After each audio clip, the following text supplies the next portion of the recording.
जी अस्सलाम वालेकुम। कैफेट लेक्चर के अगले हिस्से की तरफ चलते हैं। 101 पार्ट बी। कल हमने पेरोल सिस्टम डिस्कस किया था। आज उसके क्वेश्चंस करेंगे दो, एक रिप्रोडक्शन का क्वेश्चन और एक केस स्टडी का क्वेश्चन। लेकिन ज्यादा चांस क्या है कि इंटरनल कंट्रोल वाले चैप्टर में कौन सा क्वेश्चन आएगा? केस स्टडी, जिसमें वो क्या पूछेगा? सिस्टम की वीकनेसेस और उनकी सजेशंस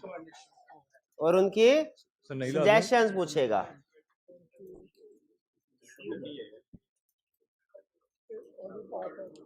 तो आइए question 9, list 4 control objectives of A wages system. Wages system के 4 कंट्रोल ऑब्जेक्टिव कौन से होते हैं? Control activities? कंट्रोल एक्टिविटीज नहीं होती, पहले वाला जो जनरल फॉर्म में है। ठीक है, कंट्रोल ऑब्जेक्टिव थोड़ा जनरलाइज्ड फॉर्म में होता है, कंट्रोल एक्टिविटीज स्पेसिफिक, उसमें डॉक्यूमेंट्स का भी जिक्र होता है। तो कंट्रोल ऑब्जेक्टिव पूछने। अच्छा, मुझे दूसरी बात यह बताइए, वेजेस सिस्टम कौन सा होता है? तो पढ़ाई नहीं, पेरोल। सैलरी सिस्टम कह ले, वेजेस कह ले, पेरोल कह ले, एक ही बात है। क्या किसी एक डिपार्टमेंट के कंट्रोल्स बताने हैं या कोई से भी बता सकते हैं? कोई से भी है, ज़हन में रखिएगा। उसने मेंशन नहीं किया कि किसी स्पेसिफिक डिपार्टमेंट। कैलकुलेशन के चाहिए मुझे डिडक्शन के चाहिए, मुझे पेमेंट के चाहिए, मुझे रिकॉर्डिंग के चाहिए। उसने सिस्टम के अंदर पार्ट स्पेसिफाई नहीं किया। इसका मतलब है जो भी आता है लिख सकते हैं। लेकिन सबसे ज्यादा कंट्रोल ऑब्जेक्टिव्स और कंट्रोल एक्टिविटीज किस पार्ट की हैं? कैलकुलेशंस वाले की, कैलकुलेशंस वाले की। तो लिख लेंगे, आगे चलते हैं। क्वेश्चन 10। सबसे पहले क्वेश्चन को देख के ही पता चल गया केस स्टडी, और हम खुश हो गए। केस स्टडी की धड़ाधड़ प्रैक्टिस की है। रटा तो फिर भी हो सकता है कि एक दो पॉइंट्स भूल जाएं। केस स्टडी तो पढ़ते जाएंगे, पॉइंट्स खुद सामने आते जाएंगे।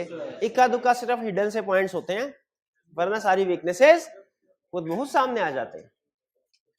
रिक्वायरमेंट पढ़ दो। मैं कह रहा है identify and in respect of the payroll system of टम्बन कंपनी। पेरोल सिस्टम को अंडरलाइन करें तो फौरन पता चल गया ये पेरोल सिस्टम में से क्वेश्चन पूछा है। Identify and explain 5 deficiencies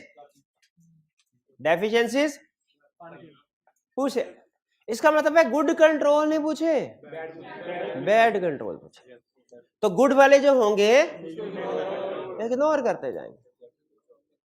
recommend a control to address each of these deficiencies, control activity. अच्छा, इसमें वो इम्प्लीकेशन नहीं पूछी उसने, वरना नॉर्मली कहता है मुझे वीकनेस बताओ, इम्प्लीकेशन बताओ, रिकमेंडेशन बताओ। ठीक है, यहां पे उसने डेफिशिएंसी कर आइडेंटिफाई करके एक्सप्लेन कर दो और कंट्रोल बता दो। कंट्रोल एक्टिविटी क्या है?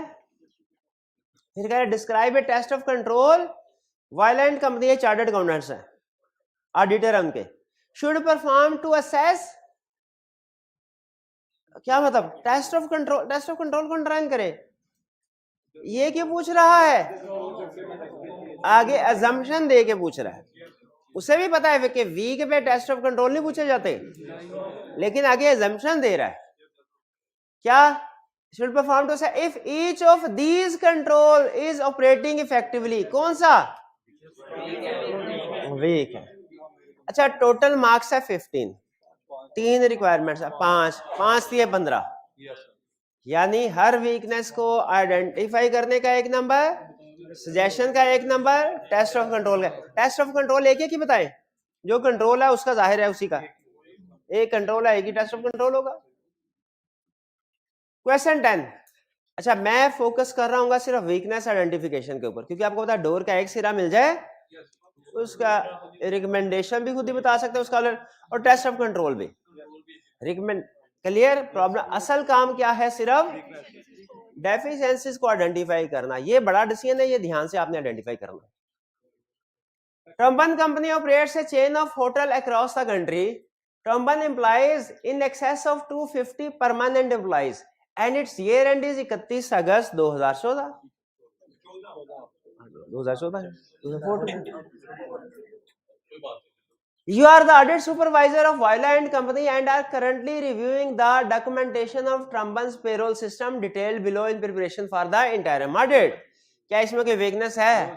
ये तो इंट्रोडक्शन है क्लाइंट का, तो सलाम दुआ कर रहा है हमसे। Trumban's payroll, अब कह रहा है ये payroll system शुरू हुआ। Permanent employees work a standard number of hours per week as specified in their employment contract. अच्छी बात है कि काम करते हैं।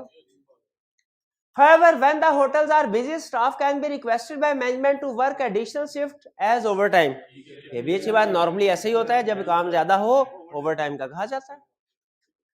This can either be paid on a monthly basis or taken as days off. जो ओवरटाइम लगाता है उसके पास दो ऑप्शंस हैं भाई, या तो जो ओवरटाइम लगाया इसके पैसे ले लो, या इसके बदले में अगले महीने छुट्टियां ले लेना। पैसे के छुट्टियां क्या सिलेक्ट करें? पैसे। चलिए, वो कह रहा है जी कुछ कह रहे हैं स्टूडेंट्स पैसे, कुछ कह रहे हैं, इसका मतलब एम्प्लॉयज भी इसी तरह सिलेक्शन करते होंगे। एम्प्लॉय इस पैराग्राफ में कोई प्रॉब्लम नहीं, प्रॉब्लम आगे चलते। कह रहा है employees record any overtime worked and days taken off on weekly overtime sheet which are sent to the payroll department. Employees जिसने ओवरटाइम किया होता है वो शीट पे रिकॉर्ड करता है। एक मिनट है, अगर एक मिनट, अगर रिकॉर्ड एम्प्लॉय कर रहा है लेकिन अप्रूव सुपरवाइज कर रहा है तो फिर पेमेंट होती है, वरना नहीं। सिस्टम ठीक है कि नहीं? अभी यानी रिकॉर्ड भी वो खुद ही करे, सुपरवाइजर खुद ही लिखे। देखिए असूली तौर पे जो आवर्स वर्कड है ये सुपरवाइजर को लिखने चाहिए, उसको प्रूव करने चाहिए। लेकिन अगर इसमें एम्प्लॉय लिख देता है, अप्रूवल फिर भी, देखिए अप्रूवल भी सुपरवाइजर कर रहा होगा, देख ही कर रहा होगा, फिर भी सिस्टम ठीक है। हाँ, अगर एम्प्लॉय से डायरेक्ट सुपरवाइजिंग अप्रूवल के बगैर पेरोल प्रिपरेशन के पास पहुंच जाती है, फिर बहुत बड़ा मसला है, फिर बहुत बड़ा मसला है। तो अप्रूवल सुपरवाइजर की, सुपरवाइजर का अपने हाथ से लिखना जरूरी नहीं है, अप्रूव करना जरूरी है। ठीक है, हालांकि वो खुद भी रिकॉर्ड करे ज्यादा बेहतर यही है, लेकिन जब अप्रूवल हो जाती है वो उसी चीज की हो रही है कि वो अप्रूवल करेगा, सुपरवाइजर देखे करेगा इस बंदे ने काम किया कि नहीं किया।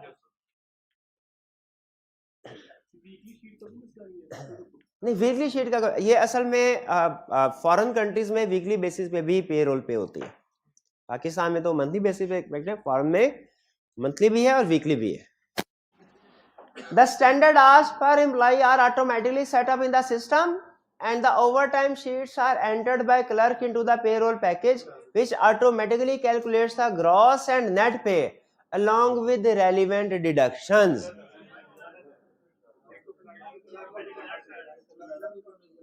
क्लर्क को क्या नहीं करना चाहिए, सिस्टम समझे।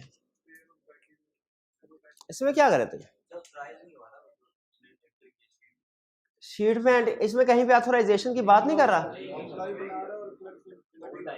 हाँ ठीक है, मैं आगे चल के देखूंगा, अगर ऑथराइजेशन की बात की तो ठीक, वरना ये वीकनेस है, बिल्कुल ठीक है। उन्होंने कहा सर वो शीट एंटर होने से पहले अभी तक के क्वेश्चन में उसने ऑथराइजेशन की बात नहीं की, बिल्कुल ये बहुत बड़ी वीकनेस, ये हमने साइड पे कर ली। ऑथराइजेशन, ऑथराइजेशन उस ओवर टाइम की जो उन्होंने काम किया एम्प्लॉइज ने, सुपरवाइजर की तरफ से या किसी सीनियर की तरफ से।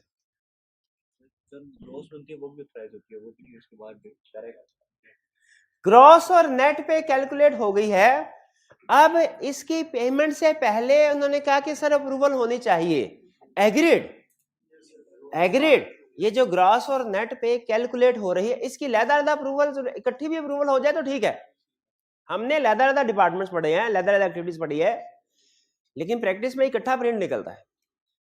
अगर इसकी अप्रूवल हो रही है पेमेंट से पहले तो ठीक, अगर नहीं हो रही तो ये भी वीकनेस होगी, ये भी लिख ले, ये भी लिख लिया हमने, पिक कर रहे हैं कंसेप्ट को। लेकिन आगे चल के मैं भी इसके बारे में इंफॉर्मेशन दे दे, बाज़ बात इंफॉर्मेशन जानबूझ के ऊपर नीचे कर देता है ताकि हम कंफ्यूज हो। तो इसीलिए हमने सारा क्वेश्चन पढ़ के फिर सॉल्व करा, हर केस स्टडी का असूल है, सारा क्वेश्चन पहले पढ़ के फिर सॉल्व करना, पहला लफ्ज फिर शुरू करना जब सारा क्वेश्चन पढ़ चुके हो। कह रहा है these calculation are not checked at all,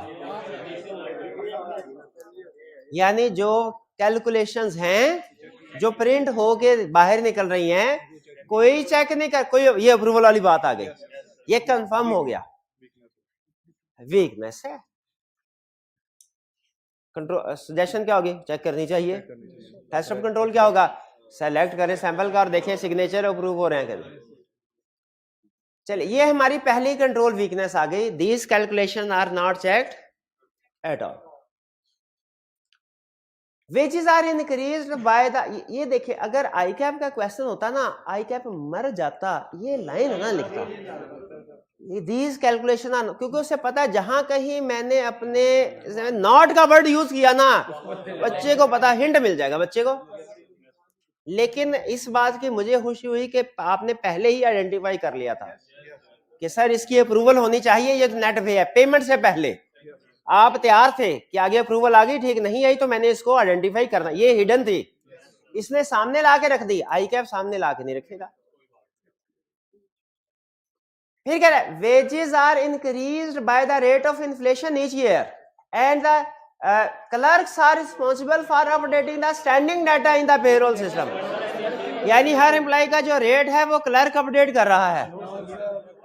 नहीं भाई क्लर्क कौन है, वो दूसरे एक और केस में वो सेल्स सिस्टम भी अपडेट कर रहा था, और यहाँ पे आपके पेरोल से मास्टर फाइल, यानी हर एम्प्लॉय का रेट क्या है चेंज कर सकता है, अर्ली रेट, एम्प्लॉइज को भी ऐड कर सकता है, बिल्कुल। तो ये ऑथोराइजेशन, ये क्लर्क के पास पावर नहीं होनी चाहिए, changes should be authorised by responsible official या हायर ऑफिशियल। ये मास्टर फाइल स्टैंडिंग डाटा है, क्रिटिकल डाटा है। तो हमने अभी तक दो वीकनेसेस आइडेंटिफाई कर ली, कौन कौन सी, पहला कैलकुलेशन नहीं, जब पेरोल की शीट प्रिंट हो रही है, अच्छा लेकिन कैलकुलेशन चेक करने की जरूरत ही नहीं हो तो कंप्यूटर कर रहा है, कंप्यूटर तो गलती नहीं करता, हिडन इंस्ट्रक्शन में गलती हो सकती है, उसमें वो कह सकता है फार्मूला में कि this is into multiplied by 1.5, वो प्रिंट निकलेगा, उसमें फार्मूला थोड़ी आ रहा होगा। तो इसीलिए दो गलतियां हो गई, कैलकुलेशन चेक नहीं हो रही सैलरीज की नेट पे तक की, और दूसरा जो अर्ली रेट है जो मास्टर फाइल स्टैंडिंग डाटा में होता है उसको क्लर्क चेंज कर रहा है, दोनों हैं प्रॉब्लम्स। आगे चलते हैं। Employees are paid on monthly basis by bank transfer for their contracted weekly hours and for any overtime worked in the previous month. Problem है कोई नहीं, सिस्टम अच्छी बात है, मंथली पे करते हैं ठीक है, रिकॉर्ड कह रहा है हम वीकली बेस पे रखते हैं, पे मंथली कर देते हैं, चलो पे तो कर रहे हो ना, टाइम पे कर रहे हो, बट ठीक है। If employee choose to be paid for over time, अगर एम्प्लॉय कहता है मेरे को ओवर टाइम चाहिए, पैसे चाहिए मेरे को, authorization is required by departmental head of any overtime in excess of 30% of standard। अच्छा ये अप्रूवल आ गई है, ये वो अप्रूवल आ गई है जिसको आप ढूंढ रहे थे कि सर ओवर टाइम कर लिख रहा है, कोई अप्रूव नहीं कर रहा, कर रहा है 30% से ज्यादा की एक्सेस का, तो कोई नहीं 30% से कम भी मटेरियल होगा। अच्छा नहीं, आई कैप ऐसे आपको आर्गुमेंट दे सकता है, तो आपने अलर्ट रहना भाई, इंडिविजुअली मटेरियल भी एग्रीगेट मटेरियल हो सकता है। तो क्या ये वीकनेस है, बिल्कुल, कि 30% से कम जो ओवर टाइम है, इसका मतलब है हर एम्प्लॉय हर महीने 25% ओवर टाइम फेक डालता रहे, कोई चेक नहीं करेगा, पेमेंट होती रहेगी। तो 30% से कम ओवर टाइम हो उसकी भी अप्रूवल होनी चाहिए। ये वही अप्रूवल हम जो ढूंढ रहे थे, आ गई अप्रूवल, लेकिन सही नहीं आई, आधी अप्रूवल, 30% से कम, ज्यादा पे नहीं, 30% से, यानी थोड़ी वो इनकम्प्लीट है, सारी ट्रांजैक्शन की अप्रूवल नहीं है। तीसरी वीकनेस थी, ये 3 हो गई, 3 हो गई, फिर से गिनते हैं। एक थी मास्टर फाइल को अपडेट करने वाली, वो क्लर्क कर रहा है, एक थी कैलकुलेशन पेरोल की चेक नहीं हो रही, 2, तीसरा 30% से कम का ओवर टाइम अप्रूव नहीं हो रहा। बस अभी तक 3 हुई है भाईजान। फिर if employee choose instead to take days off, अगर एम्प्लॉय छुट्टियां लेना चाहते हैं, the payroll check should check back to the overtime work report. तो फिर clerk, the payroll clerk should check back to the overtime, payroll clerk को वो overtime sheet check करनी चाहिए। However, this report is not always checked। ये भी वही बात, ये इसकी भी वो कह रहा है हमेशा मैं चेक नहीं, ये तो ऐसे ही हो गया। बैंक रिकंसिलिएशन, एक केस स्टडी में उसने कहा, ये कैश एंड बैंक जो आज आपने पढ़ने हैं, कि बैंक रिकंसिलिएशन स्टेटमेंट हर महीने बनती है। अगर फिर आगे क्या कहने लगा, अगर किसी महीने नहीं भी बनी ना तो अगले महीने बन जाती है। नहीं है ये बात ना हुई क्या, अगले महीने नहीं ना, मंथली बेसिस पे होनी चाहिए। इसका मतलब है कोई महीना मिस हो रहा है, कोई महीना मिस हो रहा है। अच्छा आपने बताना है कौन एक याद, टाइम आपको पता खुला है प्रैक्टिस में, मैंने शायद पहले भी एग्जांपल दी थी, लेकिन अब चूंकि आईटी का चैप्टर चल रहा है तो उस हवाले से आपने बताना है कौन सा IT general control missing application control, और एप्लीकेशन कंट्रोल है कैटेगरी कौन सी, और कैटेगरी बता दी तो फिर उसकी एग्जांपल भी बतानी है। अब वाकया सच्चा है, हम लिस्टेड क्लाइंट था, बैठे एंड के दिन थे, एंड के दिन में हर बंदा वो प्रेशर में काम कर रहा होता है, सारे धड़ काम कर रहे हैं, अचानक लाइट चली गई। अच्छा सीनियर की घबराई, सीनियर को तो अंदाजा होता है ना इस तरह के मामला तजर्बे का, लेकिन जूनियर को बाज़ औक़ात नहीं अंदाजा होता। सीनियर ने घबरा के जूनियर से पूछा, भाई तुम काम कर रहे थे कंप्यूटर पे सेव कर लिया था? जूनियर पुरसकून और मुतमिन अंदाज में कहने लगा, सर वो तो आधा घंटा पहले ही सेव कर लिया था। सर वो तो कंट्रोल स्ट्रांग है कि वीक है? इंतहाई भाई पहले काम, जल्दी काम कर लेना, पहले काम कर लेना अच्छी बात नहीं है भाई, हाँ हर का अच्छी बात नहीं है। ये तो ऐसी है, वो सीनियर के हाँ भाई रिप्रेजेंटेशन लेटर ले लिया, सर वो तो रिपोर्ट से महीना पहले ही ले लिया मैंने। हाँ जब शाबाश दो, तो हर काम पहले कर, कुछ टाइमली बेसिस पे भी करने। कौन सा कंट्रोल वीक है? जनरल कंट्रोल का एप्लीकेशन, जनरल क्या? अच्छा एग्जांपल बताइए। Backup, continuity of operation, backup, वो कंट्रोल एस सेव करते जाएं, ऑटोमेटिक बैकअप बनता जाता है। ठीक है, कौन सा कंट्रोल? जनरल की एप्लीकेशन है, जनरल कंट्रोल है। और कैटेगरी कौन सी? Continuity of operation. एग्जांपल कौन सी? बैकअप कंट्रोल मिसिंग है। ठीक है, तो भाई जब लाइट आएगी इस जूनियर ने आधे घंटा पहले वाला काम दोबारा करना पड़ेगा। चलिए बहरहाल वापिस आए इसके ऊपर। If employees choose instead to date the payer, अच्छा ये समझ, चार वीकनेसेस हो गए। फिर कह रहा है overtime work report which details any overtime recorded by employee is run by the payroll department weekly. Overtime report, क्योंकि आपको पता है वो जो कहते हैं हमने पैसे लेने हैं उनकी अप्रूवल 30% से ऊपर वालों की अप्रूवल जाती है ना। वो कह रहा है वो कैसे मैं अप्रूवल भेजता हूं, पेरोल ईमेल कर देता हूं वीकली बेसिस पे डिपार्टमेंटल हेड को ऑथराइजेशन के लिए। और फिर ये ठीक है, ईमेल के जरिए भेज रहा है, कोई प्रॉब्लम है तो ठीक है ना? अच्छा ठीक है, ठीक है। Payroll department ask department head to only report if there are any errors recorded. इसको एक लगाएंगे, उसे कहेंगे तेरे को ऑडिटर बनने का शौक है, तूने नेगेटिव कंफर्मेशन के कंसेप्ट से मुतासिर हुए हो ना हमारे, कि report only if there are errors. कहता है उसमें भी लिखा हुआ है लेस रिलायबल है, तो ये भी बताइए क्या? गुड नहीं, ये भी लेस रिलायबल है, ये नेगेटिव कंफर्मेशन के जैसा है, लेस रिलायबल है। क्यों? उसको पहुंचे ही ना, वो समझेगा अप्रूव्ड है, चेक ही ना किया उसने, या उसने भेजा इसको ना मिला। तो क्या सजेशन क्या है? Acknowledgement should be received in all cases, approval should be received in. भाई क्लियर हुआ? अच्छा आप खुद बताइए, कंट्रोल्स की केस स्टडी है कोई मुश्किल? हाँ बिल्कुल इंटरेस्टिंग है, पढ़ते जाते हैं। अच्छा सिर्फ आई कैप में आपको इक्का दुक्का जगह कंट्रोल वीकनेस आइडेंटिफाई, वो क्लियरली वो हिडन होती है बस, वरना वो भी आप किसी भी केस स्टडी को 80% तक सॉल्व कर सकते हैं अगर एक दफा आपने सिस्टम को पढ़ा हो तो।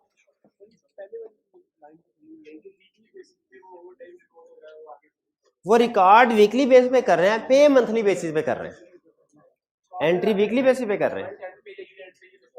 नहीं नहीं नहीं नहीं, हर महीने के एंड पे तो जरूर होनी चाहिए ना। अगर कहता 2 महीने बाद पेमेंट हो रही है, फिर आप कहते हैं मंथ एंड में प्रॉब्लम होगी। अच्छा, अब चलते हैं कैश रिसीव। कैश रिसीविंग से पहले देखें कंसेप्ट बिल्ड हो गया ना। ये सारी चीजें ऐसी हैं, खुद भी पढ़ सकते हैं आप, लेकिन मैं आपको पढ़ा के भेजूंगा, कंसेप्ट सिखा के भेजूंगा। सिस्टम आपको बताना चाह रहा हूं, कैश एंड बैंक। अच्छा, हम कैश और बैंक दोनों को इकट्ठा ही डील करते हैं, यानी हम ऑडिट में, अकाउंटिंग में तो आप कैश से मुराद कैश और बैंक से मुराद बैंक ट्रांजैक्शन लेते हैं ना। ऑडिट में हम कैश एंड बैंक नॉर्मली इकट्ठा ही यूज करते हैं term. Cash controls means bank भी शामिल है इसमें। जैसे वर्ड पे अकाउंटिंग में आप वेजेस और सैलरीज को अलग-अलग पढ़ते हैं, लेकिन मैंने आपको डिफरेंशिएट नहीं करवाया वेजेस और सैलरीज, दोनों की सेम है। ऑडिट पॉइंट ऑफ व्यू से दोनों सेम है, चाहे वेजेस के कंट्रोल सिस्टम हो चाहे सैलरी सिस्टम हो, सेम है। उसी तरह अकाउंटिंग के पॉइंट ऑफ व्यू से कैश की ट्रांजैक्शन की डेबिट क्रेडिट कुछ और होगा, बैंक में कुछ और होगा, लेकिन कंट्रोल पॉइंट ऑफ व्यू से सेम है। अच्छा सुने, जहां पे फर्क होगा ना कैश और बैंक का, वहां पे क्लियरली बता देगा कि बैंक के केस में ये करना चाहिए। हमारा जो कैश एंड बैंक का सिस्टम है, इसमें सबसे पहले 2 तरह के कैश होते हैं, एक पेटी कैश, एक नॉर्मल कैश। पेटी कैश कभी सुना आपने? तो देखिए, इसमें पेटी कैश के उसने अलग से कंट्रोल्स बताए हैं एंड पे, और नॉर्मल कैश के बाकी ऊपर है सारे। पहली तो ये चीज, मेरा पहला क्वेश्चन ने पेटी कैश के कंट्रोल्स क्यों बताया? वो तो इमटेरियल है। इमटेरियल भी एग्रीगेट मटेरियल हो सकता है, शाबाश। आगे बताए, कैश एंड बैंक में नॉर्मली होता है ये ओपनिंग बैलेंस, ये रिसीट, ये पेमेंट, ये क्लोजिंग बैलेंस। ओपनिंग बैलेंस आपका हमारे कैफ के सिलेबस में आई नहीं, इसकी वेरिफिकेशन, इसको तो कर दे ignore, automatically by default verified, पिछले साल ऑडिट हो चुका है, प्रीडिसेसर आइटम से वर्किंग हो गई। रिसीट में मेरा ख्याल है कोई प्रॉब्लम नहीं हो सकती, कंट्रोल की जरूरत नहीं है, कुछ आ ही रहा है, जा तो नहीं रहा, प्रॉब्लम हो सकती है। सबसे बड़ी प्रॉब्लम क्या होगी कि पूरा कैश रिसीव नहीं होगा। पूरा कैश हो सकता है रास्ते में किसी ना किसी एम्प्लॉय ने। अच्छा, रिसीट के ऊपर कंट्रोल होना चाहिए, मान लिया। पेमेंट के ऊपर कंट्रोल की तो जरूरत नहीं है, पेमेंट में भी कंट्रोल है। क्यों? अनऑथोराइज्ड पेमेंट हो सकती है, फ्रॉडलेंट फेक पेमेंट, शाबाश। और बात ऐसे होता है, एक ही एक्सपेंस है उसकी 2-3 दफा डुप्लीकेट पेमेंट हो जाती है अगर उसके सपोर्टिंग डॉक्यूमेंट्स को कैंसिल ना करें। अच्छा, रिसीट पे भी कंट्रोल एग्रेड, पेमेंट पे भी होने चाहिए एग्रेड, क्लोजिंग बैलेंस पे तो नहीं होने चाहिए। क्लोजिंग बैलेंस में भी मिस एप्रोप्रिएशन हो सकती है। अच्छा ओके, समझ गया। क्लोजिंग बैलेंस ना 2 जगह पे पड़ा होता है, एक हमारे कैश की शक्ल में हमारे ऑफिस के सेफ में, और एक बैंक में। तो मेरा ख्याल है सेफ वाले को कंट्रोल की जरूरत है कि सेफ अलहदा पे पड़ा हो, सबके सामने ना हो, आसानी से उठाना मुश्किल हो, आसानी से ना उठाया जा सके। लेकिन बैंक में जो कैश पड़ा है इस पर कंट्रोल की जरूरत नहीं है, इसमें भी है, एटीएम कार्ड संभाल के रखना चाहिए, वरना बैंक में पड़े पैसे भी उड़ सकते हैं। चेक साइन ब्लैंक साइन करके अपने पास नहीं रखना चाहिए, वरना किसी के भी हाथ आगे। इसका मतलब है बैंक में जो बैलेंस मौजूद है इस पर भी कंट्रोल होना चाहिए। तो याद रखिए, जो पूरा कैश एंड बैंक सिस्टम है, पैटी कैश के कंट्रोल्स आपको सिखाएगा। फिर देखिए, कंट्रोल्स ओवर रिसीट सिखा रहा है, हेडिंग, कंट्रोल्स ओवर पेमेंट सिखा रहा है, हेडिंग, और फिर कैश एंड बैंक बैलेंस के कंट्रोल सिखा रहा है। तो इसका मतलब ये हर एक्टिविटी को कवर कर रहा है, क्योंकि फ्रॉड किसी भी स्टेज पे हो सकता है। अब हम देखते हैं रिसीविंग। रिसीविंग के ऑब्जेक्टिव क्या है? All money received through post. अच्छा, पुराने जमाने में ना पोस्ट के जरिए वो मनी ऑर्डर सिस्टम होता था डाक का, या कुछ लोग ना लेटर में पैसे डाल, तब उस वक्त ये जायज कैश इजी पैसा वगैरह नहीं आए थे, ऑनलाइन बैंकिंग ट्रांसफर नहीं हुए थे। अब वो हालांकि सिस्टम चेंज हो गया, इसको अपने कंट्रोल्स अपडेट करने चाहिए, लेकिन जो किताबें पुराने हम पुराने पढ़े हैं। अब पोस्ट के जरिए से कैश कोई नहीं भेजता, ठीक है, अब तो माल ही नहीं होती ना, बल्कि लेटर, अब तो ईमेल वगैरह से। लेकिन चूंकि सिस्टम है, हम उस वक्त ये प्रॉब्लम हुआ करती थी कि जब कोई पार्टी पोस्ट के जरिए से लेटर में कैश या चेक भेज डाल के आपको भेजती है, तो हमारा जो मेल क्लर्क होता है ना, MAIL, मेल क्लर्क, जिसके जिम्मे मेल्स ओपन करना होती हैं, वो क्लर्क जब मेल को ओपन करता था, उसमें जो कैश होता था उसे रख लिया जेब में, बेरर चेक जेब में रख लिया, जो क्रॉस चेक होता था उसको आगे भेज दिया। इसका कंट्रोल बताइए। 2 लोग होने चाहिए, एक मेल ओपनिंग के लिए, एक ऑब्जर्व करने के लिए कि जो कैश निकल रहा है जेब में नहीं रख रहा।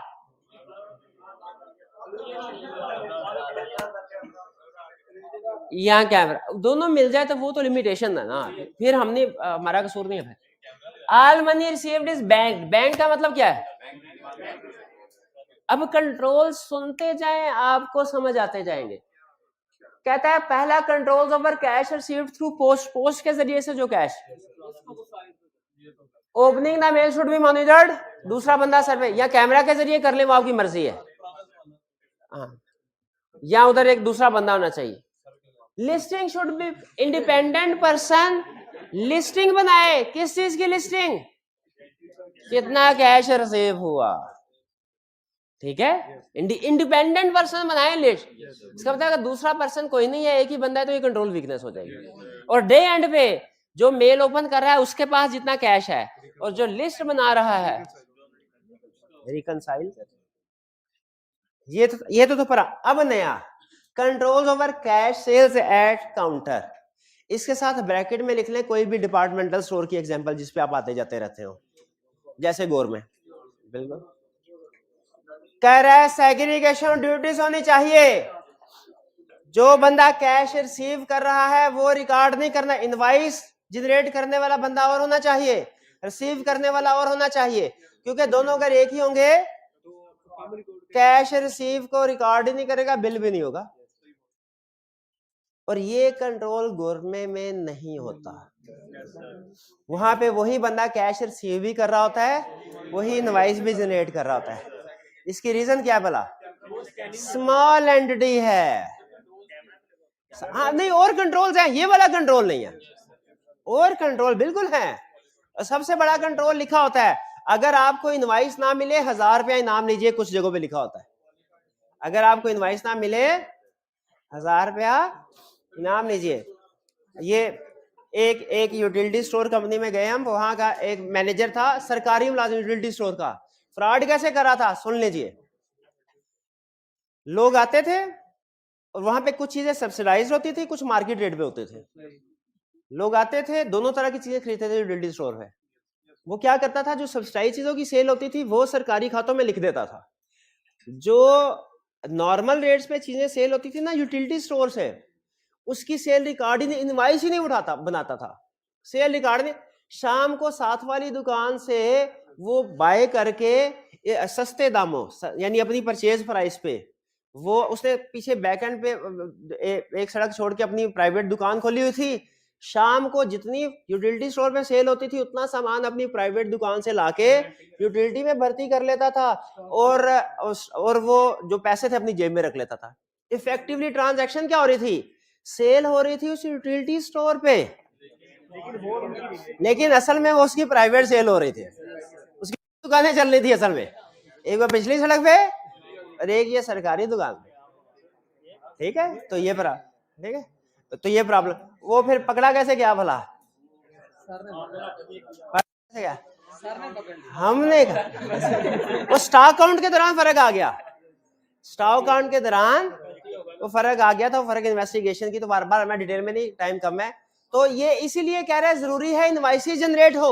ये जो लिखा होता है ना कि कस्टमर इनवॉइस जरूर हासिल करे, इसका मकसद क्या होता है कि एक दफा हमारे सिस्टम में एंट्री हो गई ना कि सेल हुई है, फिर ये फ्रॉड नहीं कर सकता कैशियर, वरना सारा दिन वो गोरमे की मिठाई बेचते रहेंगे और साथ में बाद में कहते हैं बिकी कोई नहीं है, या ऐसी प्रोडक्ट्स मार्केट में इजीली अवेलेबल हो। फिर सेग्रीगेटेड ड्यूटी क्लियर हो गया। फिर only restricted employees should be authorised to receive cash. हर बंदा कैश रिसीव ना करे। कैश जितने ज्यादा लोग रिसीव कर रहे होंगे रिस्क उतना ज्यादा होगा, इसीलिए वो कह रहा है एक ही बंदा कैश रिसीव करे। लेकिन अब वही बंदा भी तो हो सकता है, लेकिन कम से कम 3 की निस्बत अब 1 के ऊपर कंट्रोल रखना पड़ेगा। ये समझ आया? एक बंदा रिसीव करे। फिर टिल रोल का मतलब है, आपने देखा होगा कैश मेमो, कभी बेकरी की दुकान पे साथ उसने एक रसीद बुक रखी होती है, उसको लिखा है cash memo. Bill, manual bill बनाने के लिए इस्तेमाल करता है, वो यूज करना है वो यूज कर ले। अगर टिल रोल यूज करना है वो कर। टिल रोल क्या है? ये मशीन के जरिए से इनवाइस जनरेट होती है, जैसे वो गोरमे वाले करते हैं, कोई भी डिपार्टमेंटल स्टोर, वो एक लंबी सी चिट होती है, चिट, हाँ, वो जनरेट हो जिसके ऊपर लिखा हो कि क्या चीज सेल हुई है, जनरेट होने से रिकॉर्ड आ जाएगा। Till roll should be use ताकि पता चले पूरे दिन में कितनी सेल हुई है, कितने की हुई है। शाम को जितना टिल रोल इनवाइसेस का टोटल होगा, टिल रोल इनवाइस जो इनवाइस बनाने के लिए इस्तेमाल हो रहे हैं, उसको कैश के साथ टैली कर ले। यानी ये जो काम हो रहा था ये यहां पे भी हो रहा। क्लियर? इसमें कोई प्रॉब्लम नहीं? तो आप अगर दुकान खोलेंगे कोई भी, खुद घर बैठे होंगे, उधर वर्कर रखे होंगे और वर्कर कैश सेल कर रहे होंगे, क्या कैसे इंश्योर करेंगे कि सारे का सारा कैश आपको रात को मिल रहा है, उन्हें डंडी नहीं मारी गई? क्या स्टेप नंबर 1 आप कहेंगे हर चीज की इनवाइस, स्टेप नंबर 2 इनवाइस, और स्टेप नंबर 3 आप कहेंगे सिर्फ एक बंदा रिसीव करेगा जो आपका ईमानदार, निस्बतन ईमानदार होगा। वो पता नहीं होता है, लेकिन इसीलिए निस्बतन कहा। फिर कैश रिसीव हो गया, उसको दुकान में रख देना चाहिए ताकि एम्प्लॉइज को पता हो हर रोज रात को 4-5 लाख किधर कैश पड़ा होता है, किसी ने वारदात कर ले। बल्कि क्या करना चाहिए, लेकिन रात को तो बैंक, अच्छा 5 बजे तक की कलेक्शन तो चलो बैंक में जमा करवा दी आपने, 5 बजे के बाद अक्सर बिजनेस रात को भी चलते हैं, उस कैश का क्या करें? लॉकर में, और लॉकर सबके सामने रखा हो, किसकी तरह का? डब्ल्यू के नीचे खजाना था। ये कौन सी मूवी है? नई मूवी है कोई? चले बहरहाल जो भी है, किसी सिक्योर प्लेस पे होना चाहिए। क्लियर? अच्छा, यहां पे कह रहा है कि जितना भी कैश आएगा, अच्छा इस सिस्टम में कंट्रोल वीकनेस आपने ढूंढनी है, सिस्टम आपको बता रहा हूं भाईजान। 4:30 बजे बैंक बंद होने वाला है, ये कह रहा है सर क्या करूं? मैं कहा ये सारे पैसे जमा करवाओ। ये चला गया और फिर थोड़ी देर बाद वापस आ गया। मैंने इससे पूछा हाँ भी पैसे जमा करवा दिए? इसने कहा जी सर करवा दिए। क्या वीकनेस है? रसीद नहीं देखी। शाबाश भाई। वैसे तो मेरा मैसेज भी आ गया होगा, लेकिन मैसेज अगर आगे पीछे हो गया है तो डिपॉजिट स्लिप भी देखनी है। यहाँ पे यही कह रहा है कि जो पैसे डिपॉजिट कराओ, और जो डिपॉजिट कराओ उसको स्लिप के साथ मैच भी करो, जितने भेजे होते हैं डिपॉजिट करवा के है। Next payment. पेमेंट बहुत इसमें सबसे अहम एक ही काम है, हर पेमेंट की सपोर्टिंग डॉक्यूमेंट हो। सपोर्टिंग डॉक्यूमेंट मतलब कोई रसीद हो जिससे पता चले ये वाकई खर्चा हुआ है, और रसीद कैंसिल करनी है ताकि डुप्लीकेट पेमेंट ना हो जाए।